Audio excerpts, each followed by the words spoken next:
So if our hands are also busy, let's welcome a true Nollywood legend, a movie director and producer. Welcome with me, Dr. Harry Obidi. Put your hands together. Please give the applause going.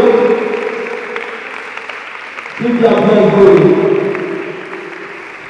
Amazing. Yes. We will see a movie on this year that you surprise people in the movie. These are the guys that will make Nollywood sing. I beg, clap for him again. Clap for him. You're welcome. Thank you very much. If you can hear me clearly, can you clap for yourselves?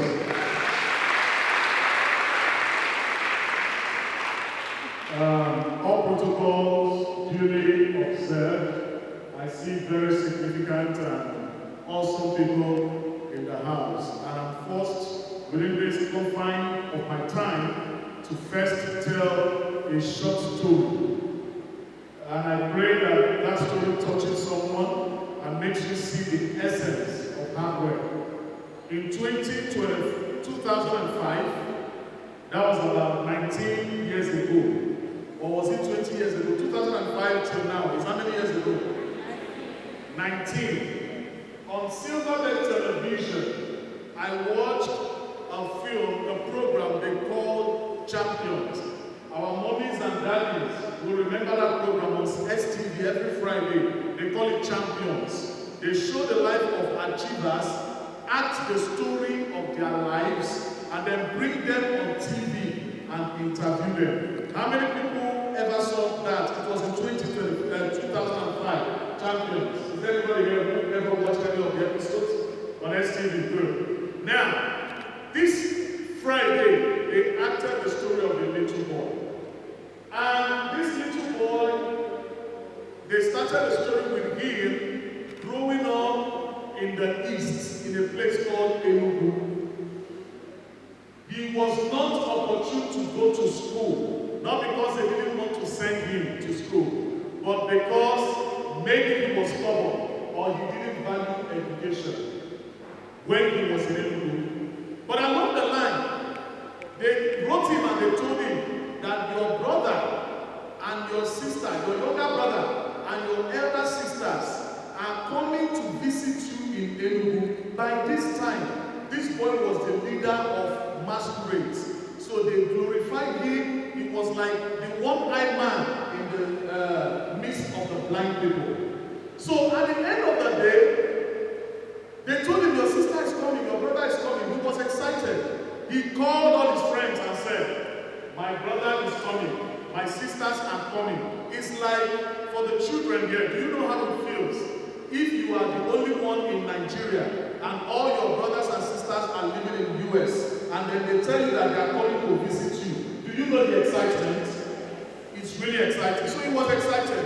He gathered all his friends, and when they all gathered, the brother and the sisters came. But then he discovered there was a problem. Ask me, what was the problem? This boy could not speak English. He could not speak one word in English. And his brother and sisters could not speak Igbo. So when they asked him, how are you? He could not understand. Then his friends that were, all of them were following him and hailing him. All of them saw that there was a weakness in him. He could not read, he could not write, he could not speak a word in English language. So they laughed at him. And they told him, we are following you. When your junior brother can speak English better than you. But that boy did not stop there. And I want to encourage all of us. No matter where you find yourself in life, never stop there. It is good for things to happen so that it can challenge you to be better. This boy now decided, because they laughed at me, he went to his uncle. He said, I must follow them back to Lagos. To cut the long story short, this boy came to Lagos, started trying gradually. The people that laughed at him, that he could not read and write, are the people he went closer to. Some of us as young people that criticize us, that we are not doing well in school, we run away from them. Teachers that want to challenge us, we run away from them. But every teacher that challenged this boy will always go back to that teacher because he knew that it is through challenges that you can actually make headway in life.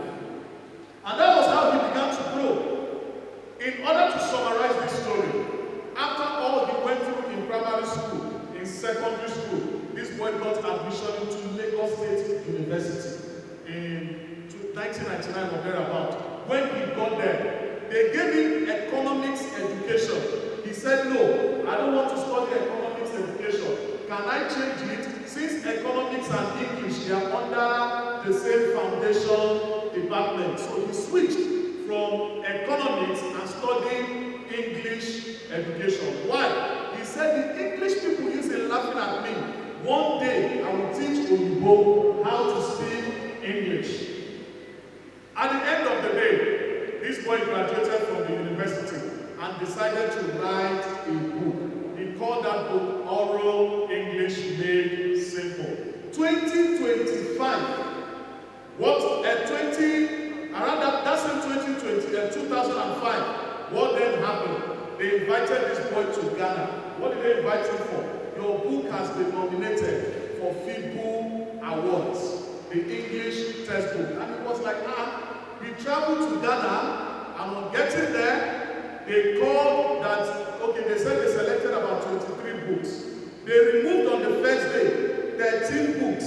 It was remaining only, they removed 13 out of 23. How many will be left? His book was among. And the people they removed their books are the authors of books that he read while he was in school. On the second day, they removed another 7. How many books was left? Please, on this side, how many was left? This boy's book was among. And because of that, Silverbird Television, Guardian newspaper, Sun newspaper, they all traveled from Nigeria to Ghana to cover the event. Listen, some people may not know you today. They may pretend they don't know you today because there's nothing about you. But when God changed your story, those that don't even know that you exist, they'll begin to look for you. So they went and then they came to cover it because for the first time, a Nigerian book will be in the first 3 for that West African award. On the last day, they now said, when they were calling the winner, that for the first time, a Nigerian book has been selected, first best 3, 2025 FIBU Award, West Africa. For the first time, we want to announce the winner. They called the name of that little boy that won that particular competition. So after that, when he was collecting the award, that's what made Silverbird interested. He started crying. He said, when they asked him, why are you crying? He said, to 1989, I could not read, I could not write, I could not even spell my name. And today, I am one of the best authors in one of the most challenging books in English language. It was a huge challenge. That motivated me. That challenged me. I want to ask all of you a question. Who thinks that this story is real or is fake? Who thinks if you think it's a true story, say I.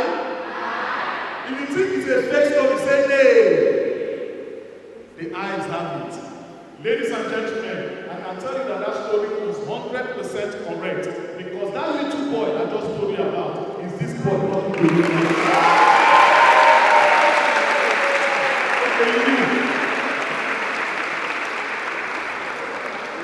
In secondary school, I went to secondary school in Baja Boys High School. I remember something that happened. When I was there, my accent was not like this. I was speaking with this Igbo accent. You know, when you say my brother's name is Christopher now calls Melu. Only instead of orange. My teacher then would tell me it is lo. I would say lo. Please, is there an English teacher that has encountered such a student? If you have, just wait for me. May God help you in Jesus' name. But then at the end of the day, I answered one question. The only question that I knew the answer. And then the woman told me, she called me my Igbo name. Now everybody called Dr. Henry, but my Igbo name is Eleka. She said, Eleka, you are dumb. And because of that, every student in that school gave the woman a guy name. Because if you mess up, after that day, me that used to be playful became a very quiet person in school. Because of the shame that woman put me through. So if anybody makes noise, she will tell you, I will soon give you my mouth. way I gave Emeka, and you will be as quiet as Emeka. So they gave her a guy name, all the students, and her name was Mrs. I will soon give you my mouth. In 2005, Delta State government invited me after they watched me on Silverman TV. Come and lecture English teachers on phonology, especially the methodology of teaching it as a trained teacher and all of that. Give us quality control and assurance framework for this and down the phonetic and the phonetic transcriptions. So please, sir, that is why we decided to come and hear you. I mean, my fellow teachers know so. All the teachers shouted, "Nah, so." And I looked at her and I said, "Excuse me, madam, you are dumb." Everywhere scattered. I kept quiet. The woman got angry. She started provoking. "The old boy, how old are you? Can you imagine 20-something-year-old boy? He's not even as old as my son." Blah, blah, blah, blah, blah, blah. Listen, when people talk to you, somehow, keep them quiet. I kept quiet. She talk. Even the woman, the Ministry of Education head, she was frowning. She came to me and whispered, "I did not know you were so rude and arrogant. How can you say this to this woman?" I said, "Madam, just give me 5 minutes. I will vindicate myself." Thank God she trusted me. She left me. And I said, "Madam, number one, I want to start by apologizing for the word that I used. Number two, madam, there's a reason that word was used. Can I explain?" She said, "Explain. What kind of nonsense?" I said, "Sorry, madam. Did you teach in Banja Boys Senior Secondary School in Surulere, Shita to be precise?" The woman said, "Yes." "Are you a pastor? Are you a prophet?" I said, "I'm not prophesying, man. Do you remember that your guy name was Mrs. I will soon give you my mouth?" She said, "That's what those stupid children called me." I said, "Thank you very much. The reason they called me I will soon give you my mouth is because of that little boy that you called Emeka, I will soon give you my mouth." She said, "Yes." I said, "Madam, that little boy you said was dumb is the person they have paid 2 million naira to teach you for 1 hour."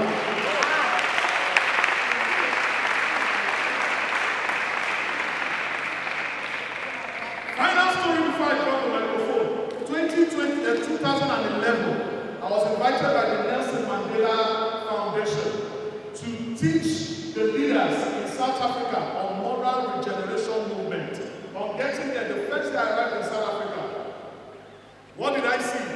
It was not easy. I needed to sleep. I spent all night on the plane. I needed to sleep. So they took me to one of the beautiful hotels where you have, like, they call it fish hotel. You have all the species of fishes that you can ever find in the world. Thousands. And then I went to the artificial lake. I saw one big fish. You know that fish we usually point and kill? Those big size ones. I saw it bigger than it. But this one had multicolor around it. And I began to take pictures of the fish. The white man, the manager, came up and he said, "I see you like our fish." I said, "Yes, it's so colorful and beautiful." He now said, "I should please come." I followed him to a hall, bigger than this hall. Many aquariums with different sizes and different fishes. He took me to a very small aquarium and he said, "Do you like this fish?" I said, "Not quite. I know this fish. It is called goldfish in Nigeria." How many of you have seen goldfish? Where do they keep goldfish? Inside what? Aquarium. So I said, "I know it in Nigeria." He now said, "But you don't like it?" I said, "No." He said, "Look at the shape of this fish and the shape of the one you like. Any difference?" I said, "There's no difference. They are the same shape, the same color, but the difference is the size." At the end of the day, he now told me, "Do you know that the fish you just snapped the picture of and the fish inside the aquarium, they were hatched by the same mother fish on the same day? And one was like this, and the other one was like this. How is that possible?" He said to me, "Please, everybody listen carefully as I round this off, and just drop a nugget for you."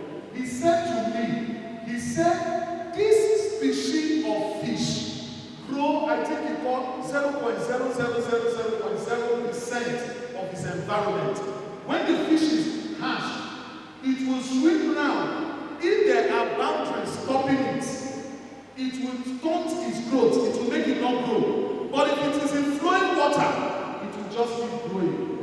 That means that this small fish has the potential of becoming very big.